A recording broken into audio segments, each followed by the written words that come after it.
Parece que o Brasil nunca decola.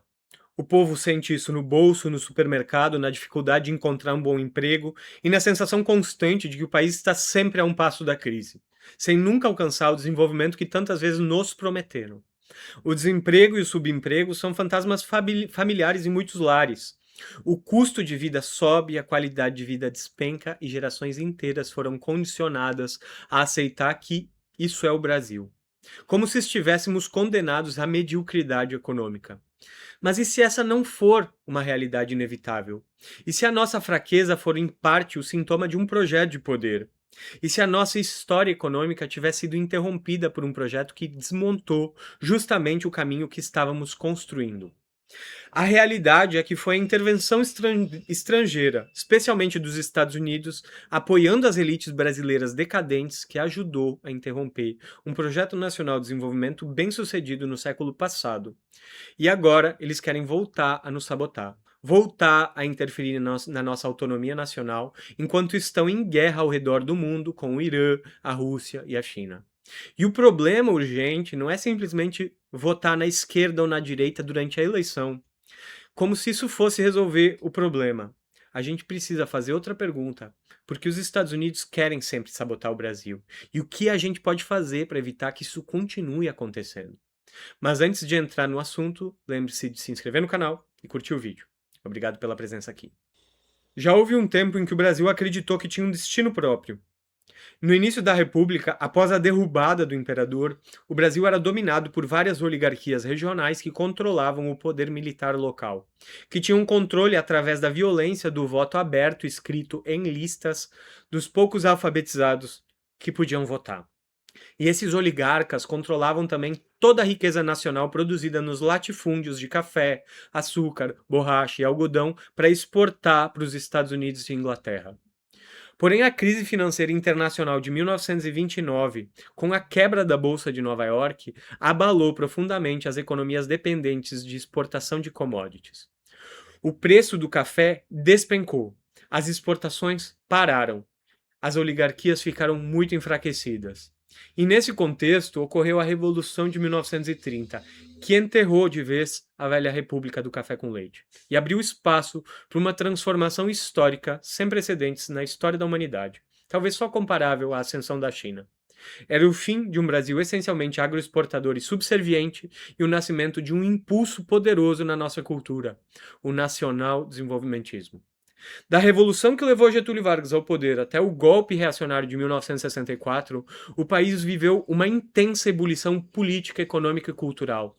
Trabalhistas, comunistas, integralistas e diversos outros movimentos disputavam nas ruas, nos sindicatos e nas universidades e também nas instituições qual deveria ser o futuro do Brasil. Nacionalismo não era uma palavra suja, era um motor. Era o orgulho que ajudava a fincar as bases de uma indústria nacional que permitia erguer Brasília no Cerrado, que estava associada à expansão dos direitos trabalhistas e à construção de instituições estratégicas. E a cultura refletia essa transformação. A bossa nova, o cinema novo, o futebol de Garrincha e de Pelé expressavam um povo que começava a se descobrir como potência. O Brasil estava se industrializando e, sobretudo, começava a pensar com a própria cabeça. A cultura brasileira era tão forte que estava sendo exportada. Porém, vamos focar nos feitos mais práticos. Você sabe quais instituições foram criadas nessa época?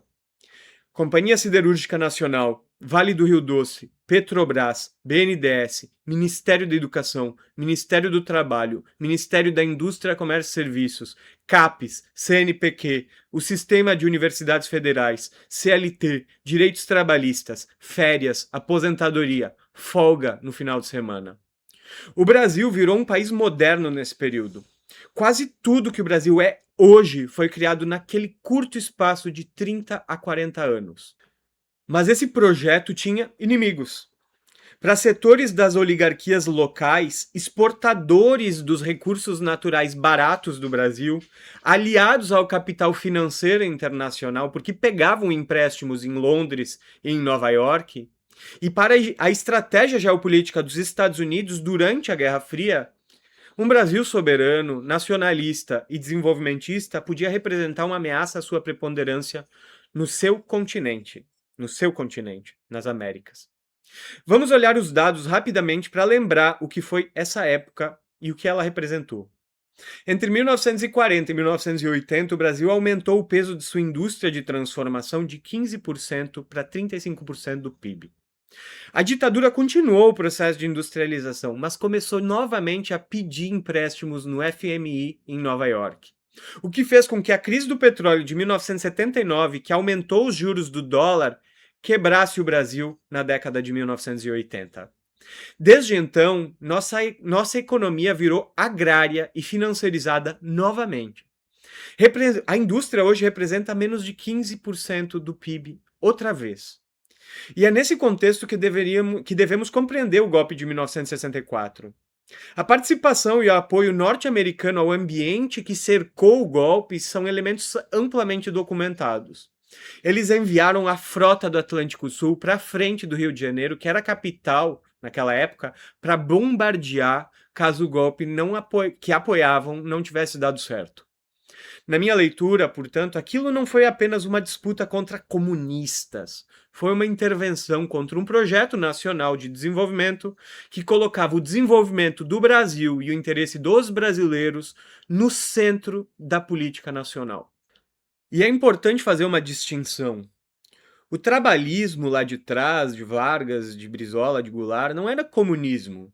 Era uma força política progressista, nacionalista e reformista que buscava colocar o desenvolvimento nacional, os direitos sociais e os interesses nacionais, inclusive da nossa grande produção industrial, dos nossos empresários industriais, no centro do Estado.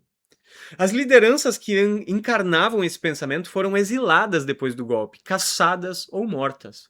Movimentos políticos inteiros foram desarticulados. A cultura política vibrante foi reprimida. Durante 2 décadas, a educação e o debate público sofreram um forte controle, e a própria ideia de política passou a ser apresentada muitas vezes como algo perigoso. Os militares estavam estrategicamente alinhados ao Ocidente e mantiveram o Brasil dentro da zona de influência dos Estados Unidos. Mas o preço, na minha interpretação, foi muito maior do que uma simples mudança de governo. Foi o desmembramento da mente coletiva do povo brasileiro. Não se tratava apenas de tomar o poder, tratava-se também de interromper uma memória. A memória de um Brasil que acreditava ser capaz de escolher seu próprio caminho e de se tornar potência, para se tornar novamente dependente da finança internacional. Então veio uma segunda transformação a nível internacional. Com a queda do Muro de Berlim e o fim da União Soviética, no fim da década de 80 e no início da década de 90, a justificativa geopolítica que sustentava boa parte da lógica da Guerra Fria perdeu força. As forças reacionárias já não precisavam do mesmo autoritarismo explícito. O nacional-desenvolvimentismo, que já havia sido enfraquecido, passou a ser tratado como coisa velha, atrasada, ultrapassada. E abriu o caminho para aquilo que considera uma segunda colonização, a era do neoliberalismo. Existe um dado que resume essas mudanças. Até os anos de 1970, o Brasil chegou a crescer em média cerca de 7,5% ao ano. 7,5% ao ano.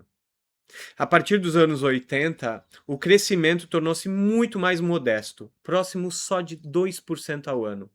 Patamar que nunca saiu de lá desde então.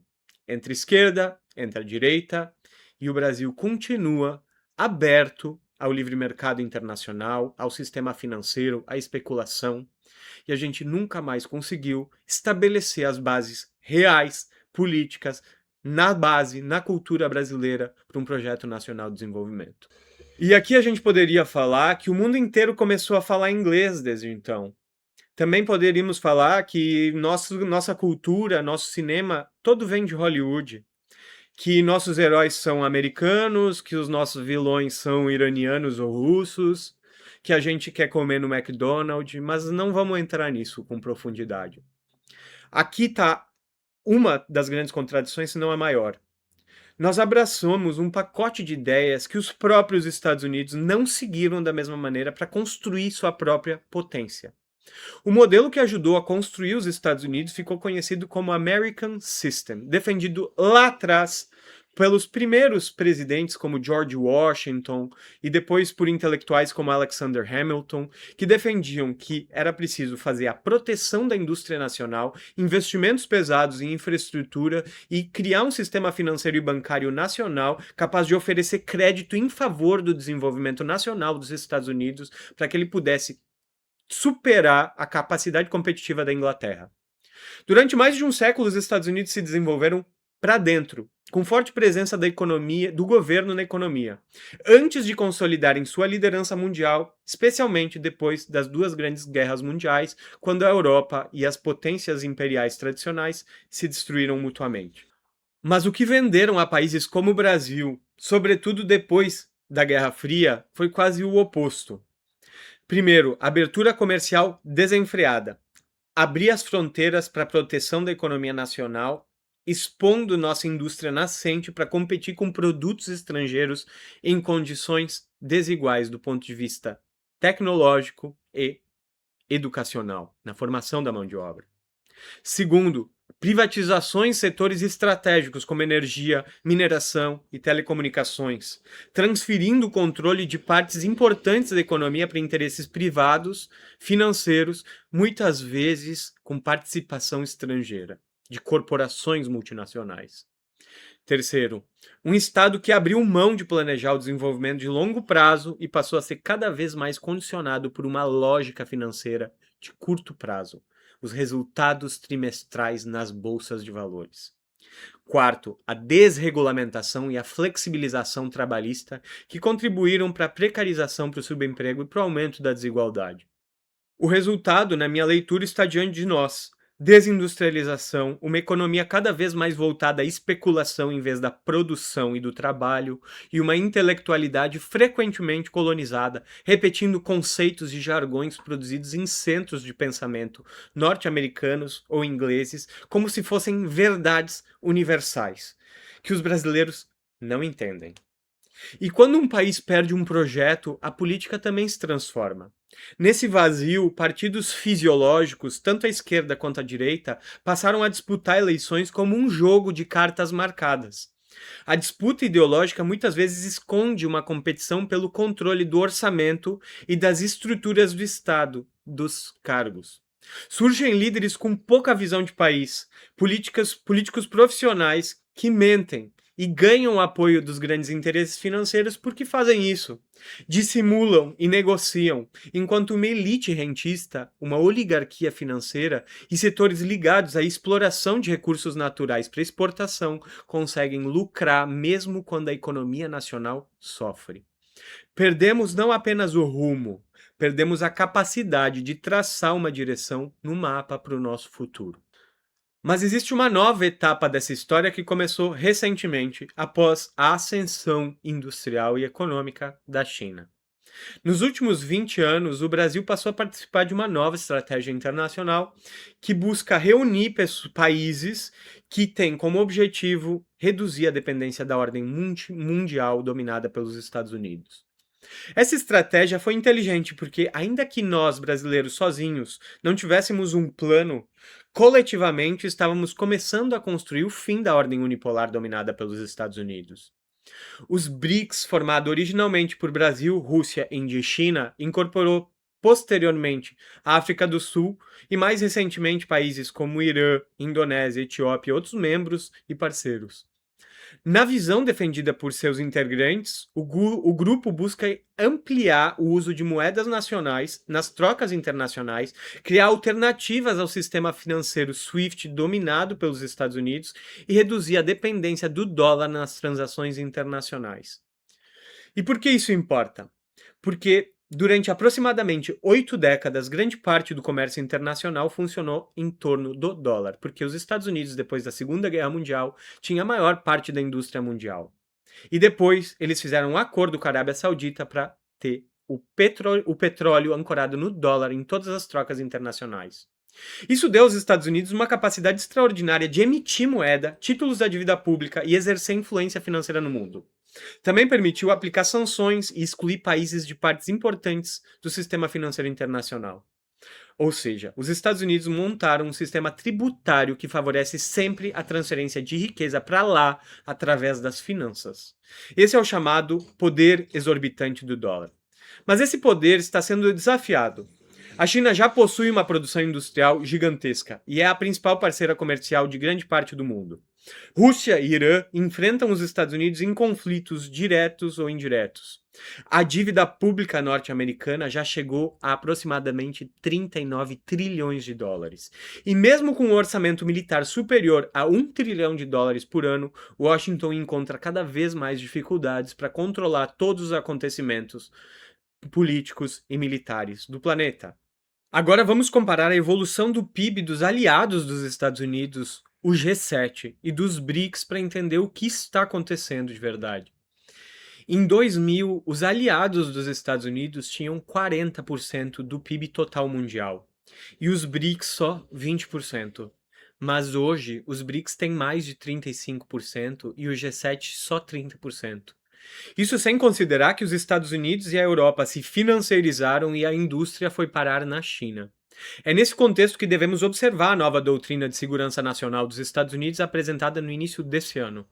Na minha interpretação, ela retoma com força uma lógica da doutrina Monroe, formulada há 2 séculos, para afirmar que as Américas eram dos americanos e deveriam estar livres da interferência dos impérios europeus, o que justificou os Estados Unidos apoiarem a independência dos países latino-americanos. Só que agora a lógica pode ser lida de outra maneira. As Américas seriam tratadas como uma zona privilegiada de influência do Império Norte-Americano, enquanto a presença econômica e estratégica da China deveria ser excluída, que hoje é a maior parceira comercial da maior parte desses países.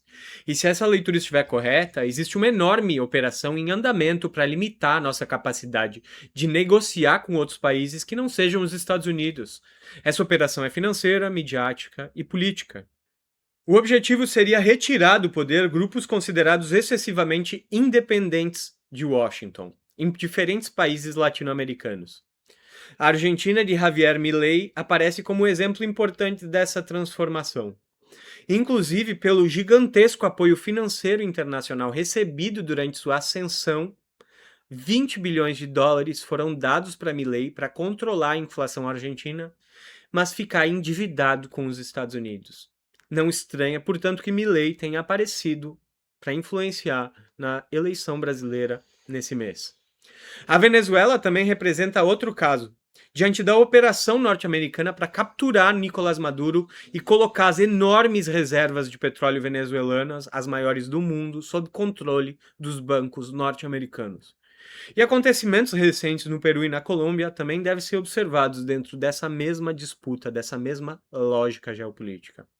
Mudanças políticas nesses países podem abrir espaço para governos mais alinhados com Washington e para maior presença militar norte-americana, com a justificativa de combater o narcotráfico. Tudo isso cria meio que um anel ao redor do Brasil, que é o grande parceiro da China, da Rússia, da Índia e do Irã, na tentativa de acabar com o domínio do dólar nas finanças internacionais. Não estou dizendo que todos esses acontecimentos tenham uma única causa, ou que Washington controle cada movimento da política latino-americana. Estou dizendo que existe uma disputa internacional real pela orientação estratégica do continente, e que seria ingenuidade imaginar que o Brasil está fora dela. Na minha avaliação, o plano só estará completo se o Brasil for enfraquecido, afastado ou excluído do núcleo do BRICS e de outras estruturas que ampliam sua autonomia estratégica para se desenvolver enquanto nação. E é aqui que chegamos ao cenário que pode se desenrolar nos próximos meses. Os Estados Unidos são uma potência ainda gigantesca, mas que enfrentam sinais de desgaste forte, seja a dívida pública, seja a imensa bolha de inteligência artificial na Bolsa de Nova York.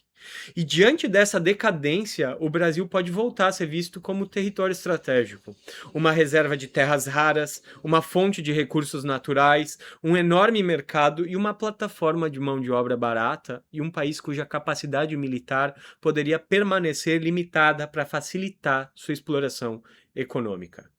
É isso que historicamente impérios procuram fazer: controlar recursos, limitar a autonomia dos países subordinados e impedir que eles desenvolvam capacidade própria de decisão e de produção. Por isso, nós brasileiros precisamos nos preparar, porque a questão não é simplesmente escolher entre Estados Unidos ou China. A questão é escolher se o Brasil terá capacidade de escolher por si mesmo. E aqui está o ponto central de toda essa discussão.